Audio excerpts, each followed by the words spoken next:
2020年，台湾国际医疗甲健康照护展伫南港展览馆来登场。今年受到疫情的影响，这个防疫的产业甲智慧医疗将做焦点。现场总共有202间的厂商来参展。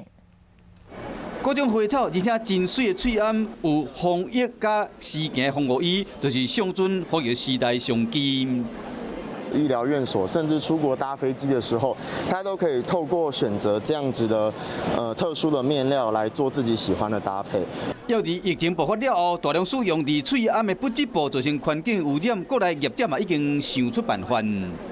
这是我们新的产品，它是可以冲散的不织布，然后经过水的力量去冲它，它其实就可以快速的分解。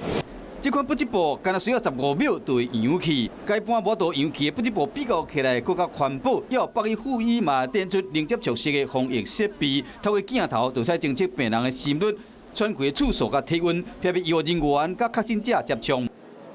过往我们的医护人员都12到15次的一个跟病人接触的机会，那透过这一个的话，我们大概是每天只要1次到2次。 用机器人采集黏膜取样进行体检，卖使零接触。2020年台湾国际医疗甲健康照护展伫南港展览馆举行，今年的焦点伫防疫产业甲智慧医疗，就是希望讲伫疫情影响下，为台湾找出更较侪商机。